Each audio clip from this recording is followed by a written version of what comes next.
That's what's really leaving me. I mean, I can't tell you right now. I have no fucking idea. No fucking idea, but no fucking idea which one is each of the whiskeys.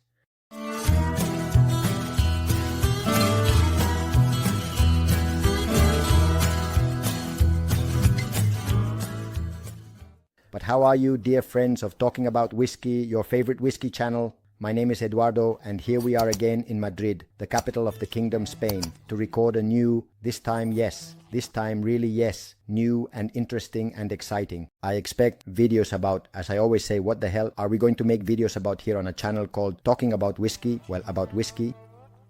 And today I bring you a video that I think is quite special.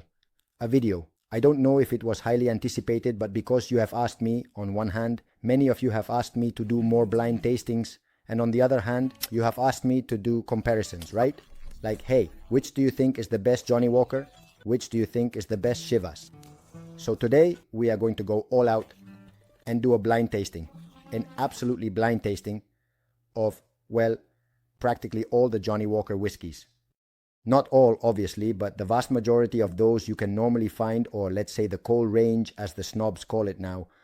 From the basic range, let's say, of the basic products, from the basic line of products, you can buy from Johnnie Walker, which are quite a few. The rest, yes, there are editions that are special and something about a law, special and I don't know, for, but these are whiskeys that cannot be found all over the world. And these, yes, these are the ones. One is missing, which is Johnnie Walker Red, which I honestly find so simple, so humble, so I don't know what, that it's a whiskey that I don't really like that much, not that much. And I left it out because I wasn't going to buy a bottle of Johnnie Walker Red that I wasn't going to drink, no matter how economical it is.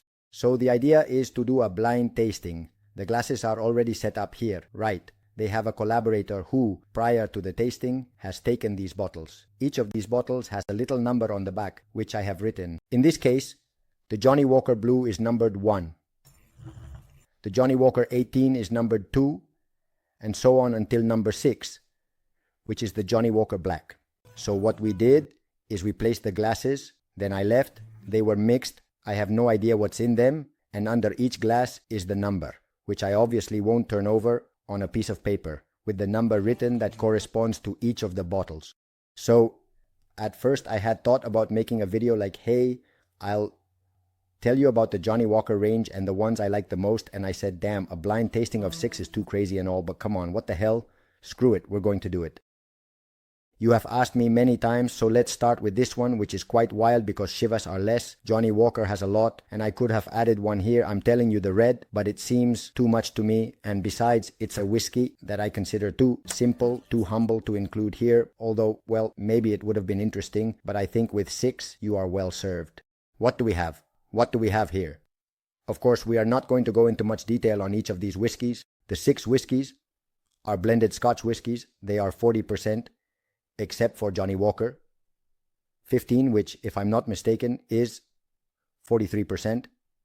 I think it indicates it somewhere. It's not written here, but if I'm not mistaken, Johnnie Walker Green is 43% ABV. Indeed. The rest are all 40%. Yes. And to start, we have Johnnie Walker Black Label 12, which I believe is the quintessential whiskey, and Johnnie Walker that you can find anywhere in the world. Johnnie Walker Double Black, one of my favorite whiskeys. One of my favorite whiskeys from Johnnie Walker. Johnnie Walker Green 15 years. You know that this is a blended malt. It is no longer a blended Scotch, meaning this one has malt whiskey, grain malt. This one only has blended malts. Additionally, Johnnie Walker Green, I already threw the bottle away, but it did indeed tell us it has Talisker, Lincoln, and Caol Ila. It includes at least those that we know of.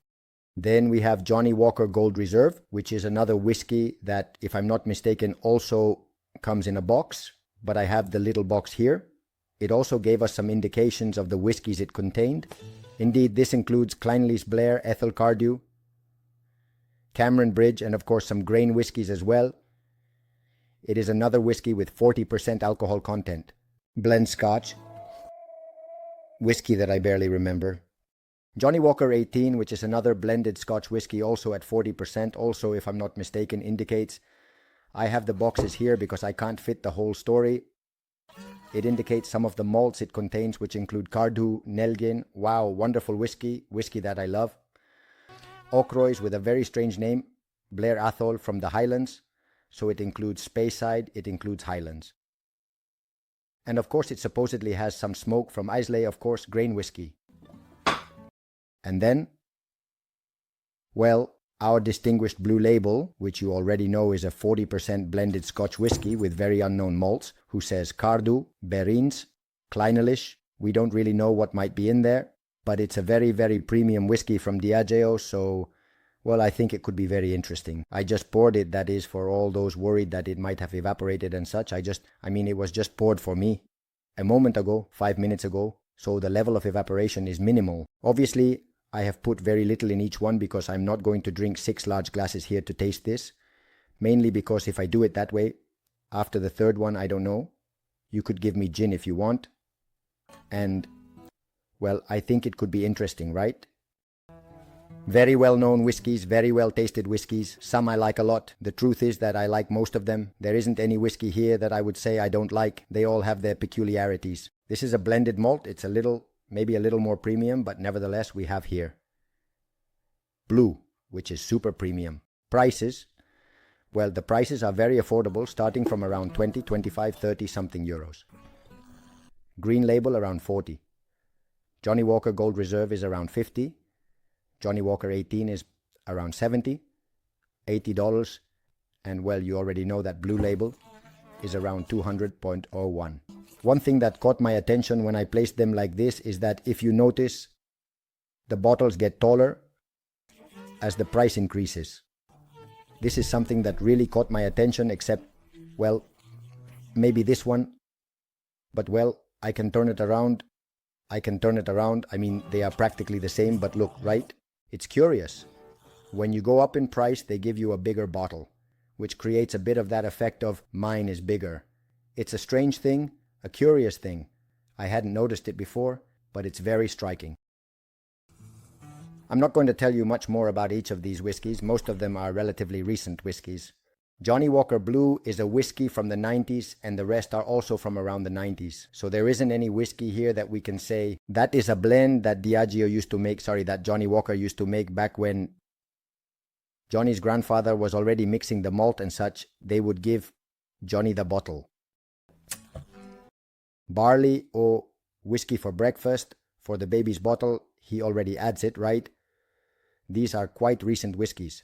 One thing that also caught my attention is that they all have the Walker, if you notice, all of them. What happens? The little glasses are there and you can't see them. I'm going to start removing the bottles a little bit, but if you look closely, I'm going to put a few here. If you look closely, they all have the Walker, except for the blue. This is a very curious thing. 2009. Blue does not have the Walker.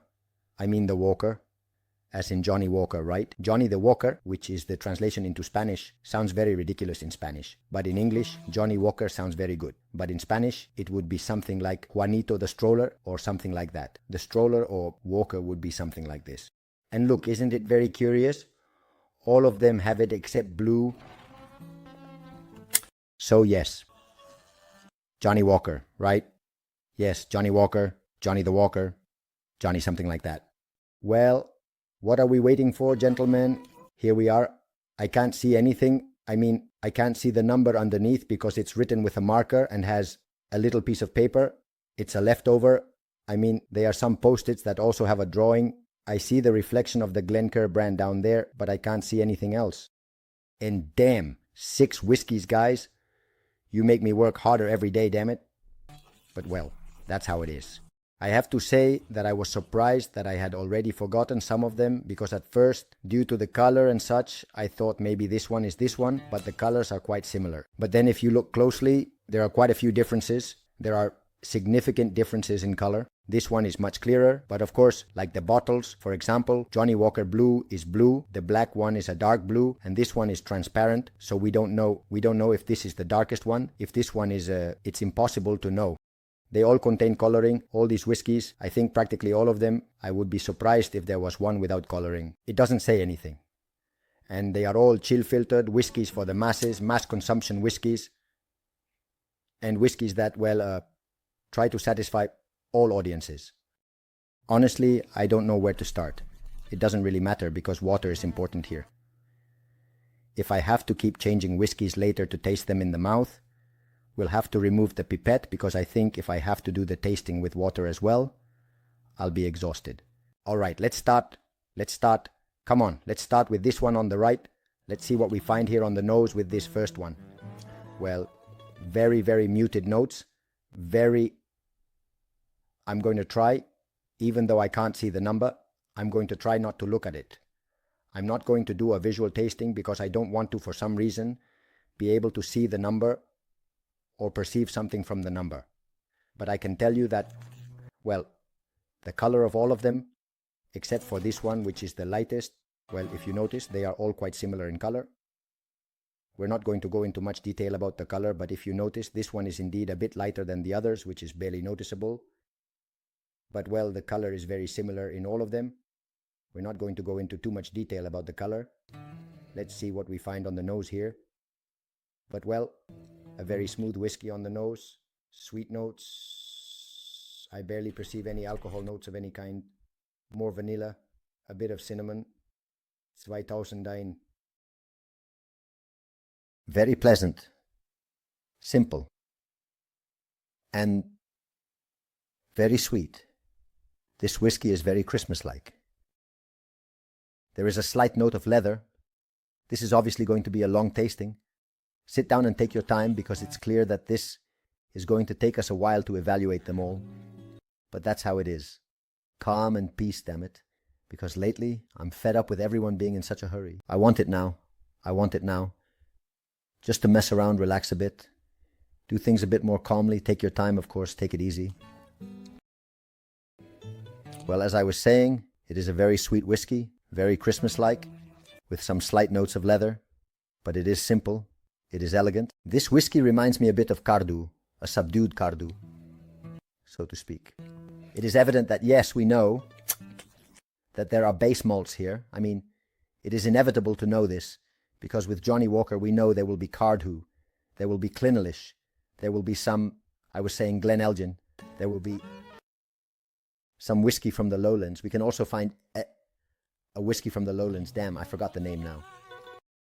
Glenkinchie will surely also be seen. This is the one I wanted to tell you about. I was looking because I had the bottle around, but sweet. Whiskey, very pleasant, very Christmas-like, a little fruity, but above all, very sweet, with some notes of cinnamon, a little bit of spices, very smooth on the nose, this whiskey. Let's look at this whiskey. Very pleasant. The first one, the first on the right. Wow. Very different, Yusen. A note, let's say, a much more caramelized note, much more. A note even somewhat. A note a bit like sherry, I would dare to say. Wow. This whiskey is very delicious on the nose, very pleasant. A note of smoke, a very slight note of smoke. Not very clear, but you can perceive. A slightly iodized, slightly maritime note in the background, at the back. The main entry was a note a little bit like sherry, a little bit like liquor, with very good alcohol integration. You notice a bit of dried fruits, some peaches, and something frosted. Wow. This whiskey is delicious on the nose. I really like this one. The second from the right. Very, very pleasant on the nose. Truly rich. Let's move on to the third from the right. Wow. How interesting this whiskey is perceived as well. Or at least it seems that way to me. I would say here, it's tricky with these tastings. Here I do notice a clearly iodized note in this whiskey. Third by the make. These two give me a bit of smoke, a bit of iodine. This one in particular does have a maritime note here, iodized, that is, smoky. Very pleasant, very rich, very fresh. You also notice a bit of cinnamon, some dried fruits. Wow, this whiskey is incredibly rich on the nose. These two, very, very rich on the nose. Truly interesting, these two. Let's see, this one shows a little more spiciness, just a little. There are some white peppers, a bit more spiced. The iodine smoke note is more like a sherry, I don't know. It confuses me, right? As Dino would say.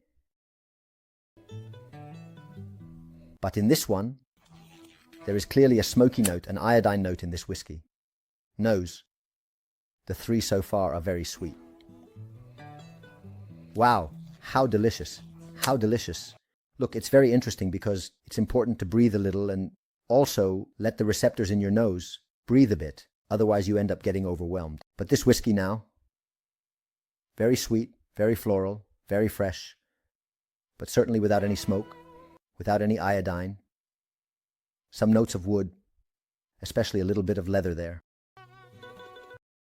Here, the sherry appears a bit more iodine, but I would say this one is clearly iodized.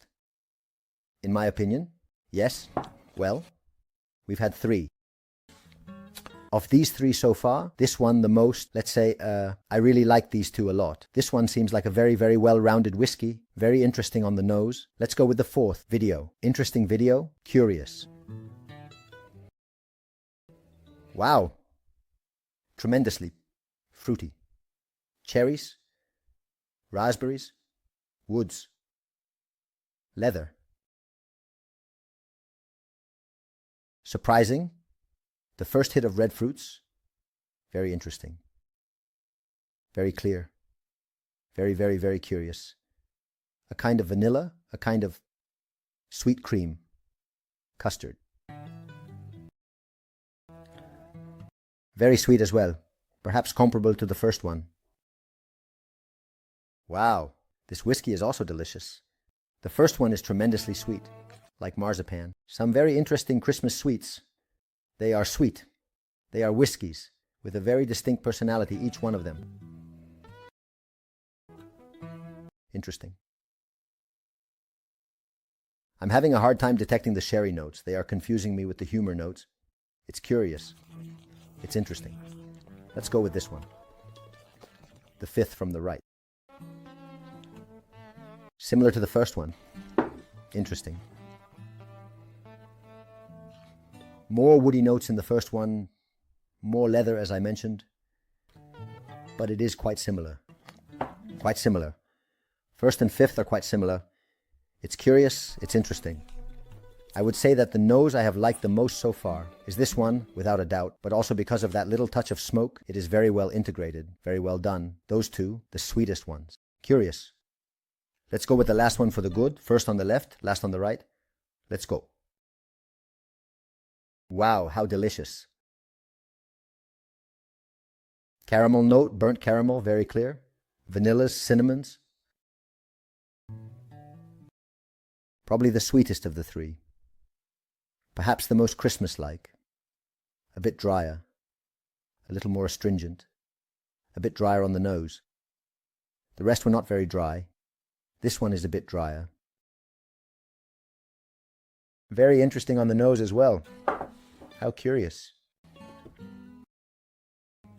Yes, without a doubt there is smoke. Here I would say there is also something else, but here there is something like a hint of sherry. And here maybe, I don't know. One thing is clear. In all these whiskies you send, the ex-Burgo predominates without a doubt. The whiskey, without too much sherry, clearly predominates in all of them. I would say that the best constructed on the nose, or the one I like the most, the one that surprised me the most on the nose, is this one, because of the rich integration it has of the smoke with the rest of the sweet notes. There are some nuts here too, some almonds. But the maritime note, the saline note, along with the rest of the notes is truly pleasant. I'm screwed because I don't know which one is the Bluetooth. That's what's really leaving me. I mean, I can't tell you right now. I have no freaking idea. No freaking idea. But no freaking idea which one each of the whiskeys is. I have suspicions about this one. Suspicions about this one because of a remembrance I have of one that is here, which I am not going to tell you which. I think this one. It seems to me that this one reminds me of a time I tried the gold. But I don't dare. It's pure speculation. It's pure speculation. It smells of fruit so incredibly impressive that we are unable to distinguish between the cheapest and the most expensive by nose, on the nose. Truly impressive. Woods, leathers, again. A little sweet. That smoke has clearly disappeared. The smoke predominates. Now my sense of smell is a bit dulled, but ex-bourbon. Wow. Very intense fruits, very strong fruits. Like melon, like peach, very interesting nose. Wow, delicious. And here I would swear that there is indeed a sherry influence in this whiskey, but damn it that we are not able to tell. So you can see, when I often tell you and mention it during the tastings, by the way, if you take a look, well, we've already mentioned it on the channel, but next, January, on the 19th, if I'm not mistaken, check the post on Instagram. We are going to have an in-person tasting with our friends from Absent Cocktail Garden in Madrid, very close to Plaza España. You can find all the information on Hablando Whiskey, either on Instagram or on the channel. There is also a small post there for the community. And I always say the same thing at tastings. I say, look, if I give you, and this is the perfect example, because they are from the same brand, dude. I mean, from the same brand, amazing. If I give you a blind tasting between different brands, come on, you wouldn't be able to distinguish the brand at all unless you give me a Lagavulin one. Glencadam, okay, which has nothing to do with it. You say, here is the smoke, this is the Lagavulin, but I'm telling you, identifying the brand is going to be extremely difficult. Don't even get me started on if the same brand costs you and the region and the area. Forget it, unless it has a very strong smoke presence. And even then they can trick you because they can slip in a smoky Highland peated whiskey and you're screwed. But surprisingly, I am unable to detect, to know which one is which, neither the cheapest, nor the most expensive, nor any of them. It's mind-blowing. I would suspect that this could be gold maybe, and that this could be blue, or look at what I'm telling you, or double black. But I have serious doubts. Serious doubts. The rest, no idea. But what I'm telling you is not necessarily true. I have no damn clue. Then we'll turn the number around. Well, let's go to Boca and see what we find here. Obviously, I'm going to try minimal amounts, the bare minimum for Qatar, because otherwise we end up here as we end up. Let's go with the first one on the right to see what we find in the mouth. Cheers.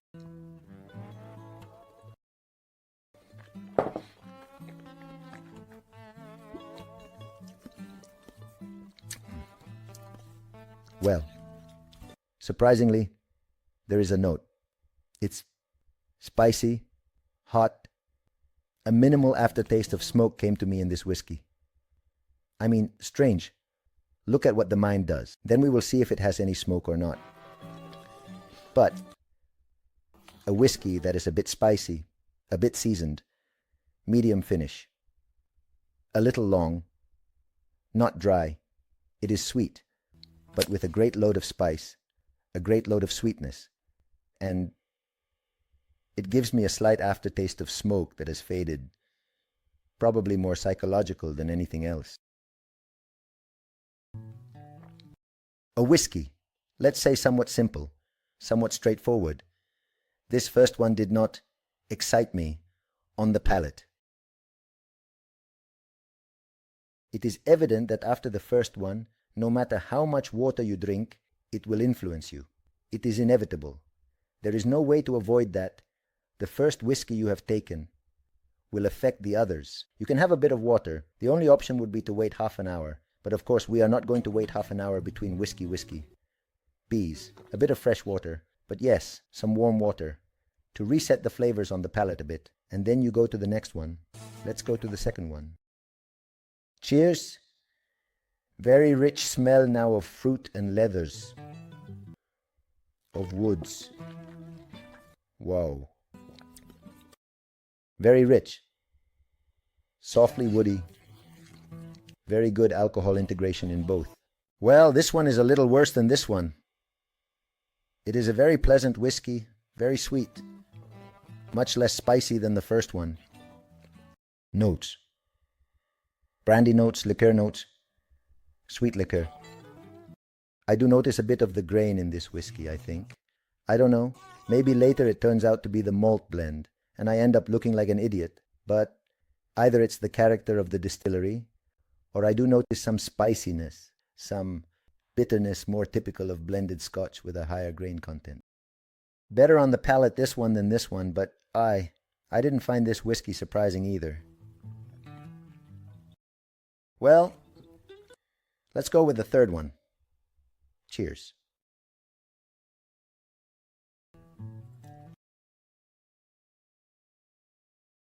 Wow. Wow. Very well crafted whiskey. Extremely smooth. Nutty aftertaste. Bitter almonds, a bit of notes, a bit of, let's say, amaretto, those Italian liqueurs. Wood notes, hints of wood. Very slightly spicy, very slightly astringent, very warm, very sweet. This whiskey is very pleasant. However, the smoky notes we detected on the nose practically disappear on the palate. There are also some very fruity notes, kind of like melon. I mean those very sweet fruits, very, very slightly, let's say, not Christmas-like either, right? Those intense, loaded, strong Christmas sweets. Some fruits a little fresher, a bit more pleasant. Great whiskey on the palate. This one, the third. We need to hurry. We need to stop a bit because we're getting overwhelmed here, guys. Let's go with the fourth one. Wow. Delicious nose right now. Lavender. Floral. Cheers.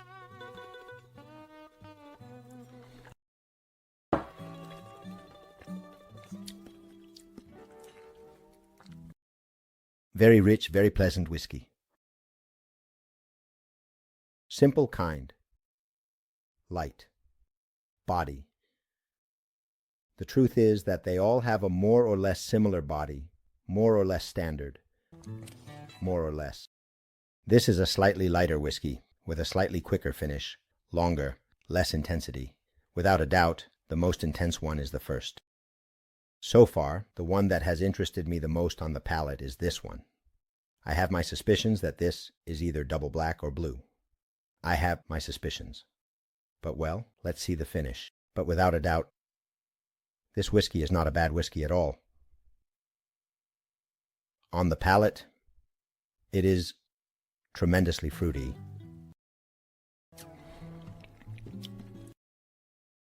Very kind, very kind, very good whiskey, very good blend. Simple, unpretentious, it enters light, quick, sweet, lots of ex-bourbon, a whole lot of ex-bourbon. And very tasty. This one keeps winning. Let's go with the fifth one. Let's reset a bit more. I'm drinking absolutely ridiculous amounts. But that's how it should be. The goal is to taste, right? Today we don't drink, we taste. Let's see how it goes at Boca Este. Cheers. What a pleasant smell, right? It's raspberries, some guinas, some strawberries, some really delicious things. I don't know if it was this one or the one before. Cheers.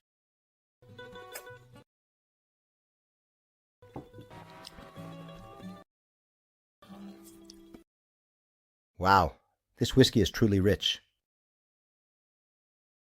Very rounded. A wow body. Very well made. Sweet. Woody. Wow. Very expressive. Provokes a lot of salivation. Great, great sweet whiskey. Caramels. Spices. Slightly intense vanilla. A bit of cocoa that is not very bitter, but somewhat strong cocoa. Above all, very sweet. A lot of caramel in this whiskey. A lot of caramel. Well, they don't contain caramel, obviously, but they have that caramel note.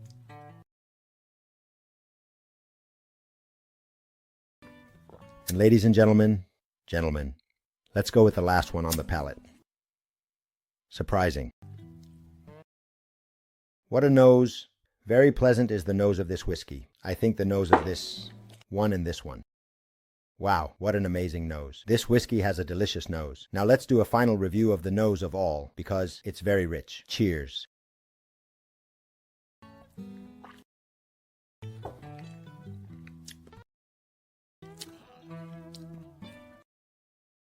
Great whiskey also.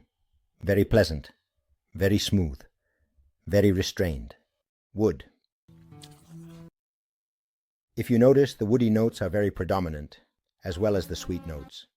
In some cases, a bit more fruit, a bit more smoke.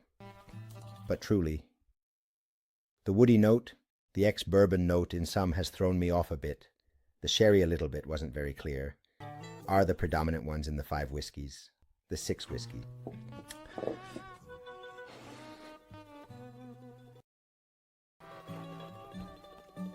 Conclusions, 2001.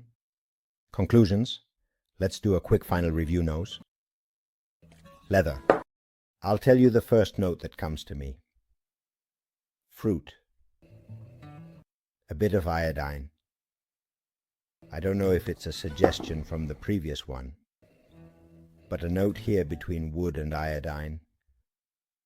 Also a note more between wood and, well, nothing but wood. Yes, a rather sweet note too. A bit more creme brulee, this type of sweetness. A bit darker indeed. And here comes a note now like wood. Very strong.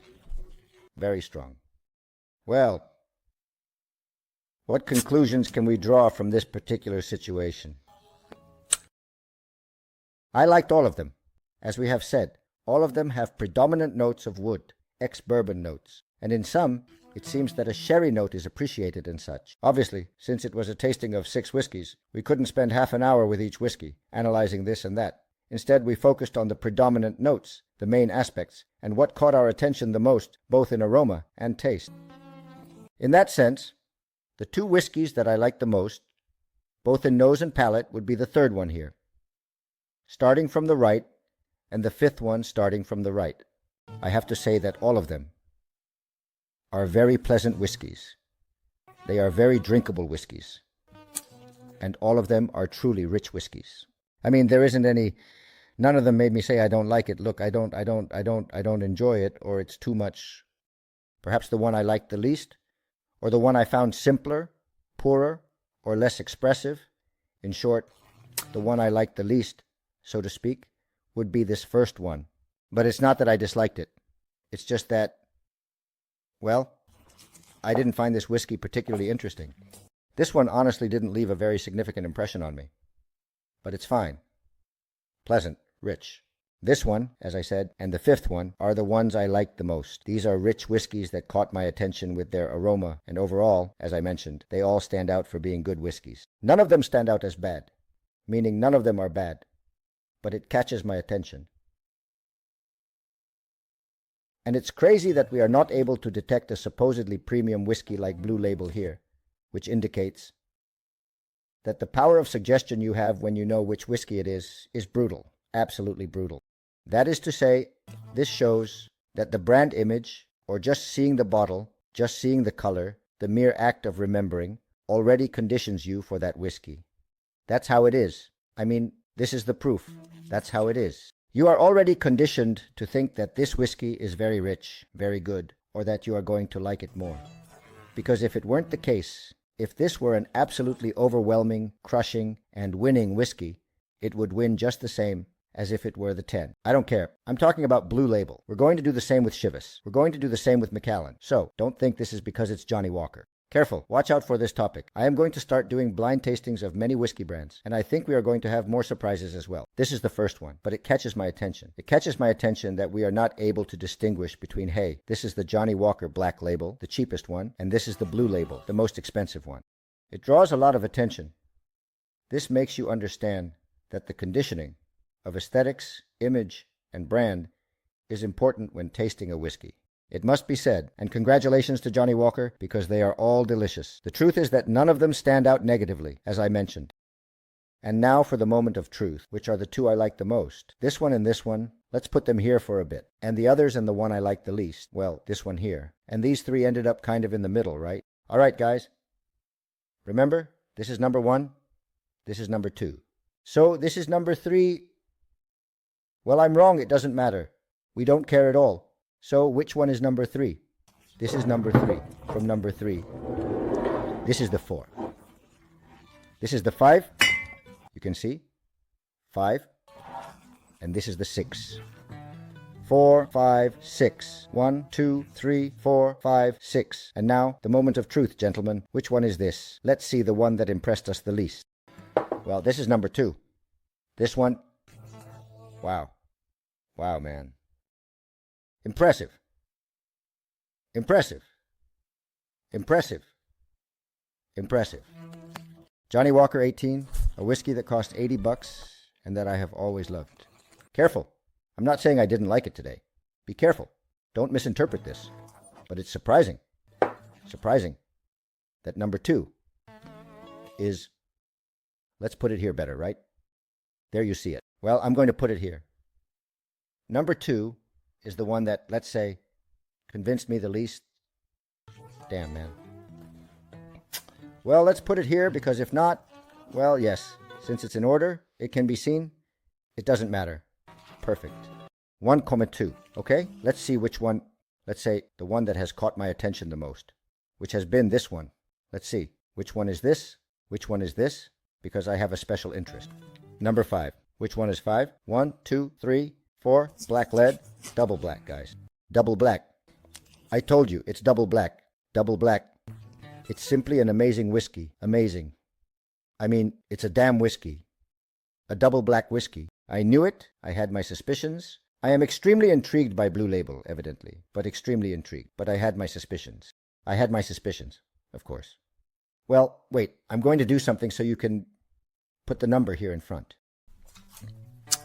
Well, let's get ahead of it, so I don't have to deal with these paranoias. Right? I think so. But guys, how surprising, because I still expected the double black to be that one. And look, I loved it. And I already knew that I loved it. But the thing about the 18 has left me. I mean, it has left me stunned. And I'm still extremely intrigued about what the hell. Which the hell is the blue? 1,000. Which one will be the blue? All right, let's go with it. We've seen the one we like the least. Let's go with the 2 we like the most. You'll see this one, which is another one we like the most. The 3rd one. Which one is the 3rd? Green Label. Look. Look. Great whiskey. Great whiskey. So, among the 2 we like the most, Blue Label is not one of them today. Impressive. Impressive. Well, we're going to take it back a little, because we already know what we've said, that this is the best, right? It doesn't matter. Let's go here. And well, let's see, because I already have these 3. Let's see if we can figure out which one is the Blue Label among these 3. It's unbelievable. It's unbelievable. You. Let's see. I would say the one I like the most on the nose right now is this one. Let's see. Number 6. You're going to freak out. Freak out. Freak out. Freak out, dude. Of the 3 that were left. Johnnie Walker Black. I mean, this one. The cheapest. The cheapest. Unbelievable. Well then, of these 2, what do I have left? What do I have left? Let's see. I have the 2 that I can't see. The 5, we have the 3, 5, 2, 3, 5, 6, 2, 3, 5, 6, 9, 2, 3, 5, and 6. Number 2, 3, 5, and 6. So we are missing the 4th one. We are trying to see which one is the 4th and the 1st. So I am going to try it. You send. This is absolutely amazing. Both are equally and incredibly delicious. I don't really know. Let's see. Let's take a closer look and see what we have here in detail, examining every aspect thoroughly. This is the 4th one. I like this one more. I already told you that this one was worth it. This is the gold. And obviously, this is the one that is the Blue Label. Well, What conclusions can we draw here? Well, we can conclude here that you don't need to spend a lot of money to enjoy two great whiskeys like, in my opinion, Johnnie Walker Double Black, which I believe we should feature on the channel and which I consider to be one of the best Johnnie Walker whiskeys, as I have already mentioned. And the third one, which is Green Label, that is the Green Label, and Johnnie Walker Black in a blind tasting today have outperformed the rest. Not by a landslide, 2009, but with a certain distance behind our Blue Label, Gold, and Black, right? Well, my poor Black, there you have it. But surprising as well, because notice that Blue Label ended up in an intermediate category. Well, okay, but it's surprising that Johnnie Walker 18 was the one that caught our attention the least, or was the least expressive, or, well, the one that caught our attention the least ultimately. Well, it's truly surprising to do these blind tastings. There will be more. We are going to do more. We are going to do another one of Chivas. I also have another one of Macallan pending. I have several Macallans around, 2001, and we will see if you can control yourself a bit more, because if you start buying Macallan bottles, you'll be overwhelmed. And I have some interesting news about Campbelltown and more. We will talk about it soon. Let's see if Campbelltown also withstands this type of tasting against the snobs and the strong herd effect we have today with Campbelltown. With all due respect for those of you who like Campbelltown, if you want to spend your monthly budget on Campbelltown, you can do so. There is no problem. I respect all months and all tastes. The only thing I ask is that mine be respected, nothing more. Well, gentlemen, I think it was an interesting video. Maybe not educational, but definitely fun and curious. Honestly, I had a great time. You already know that if you buy Green Label or Johnnie Walker Double Black, which also have a relatively similar price, around 35,000, 40,000, at least in this tasting, Eduardo found them to be superior. He found them very rich. As for the rest, well, the rest is very debatable. I also tell you that this is a bit influenced today by the weather, by what I might have eaten today, by what it might have been. Well, you already know that I always do neutral tastings, meaning I don't eat or drink anything for a good while before the tastings to try to have, of course, a clean palate, teeth, etc. I mean, I stay for a while, wait and drink water, I swear. I always do it to always use the same glasses, etc.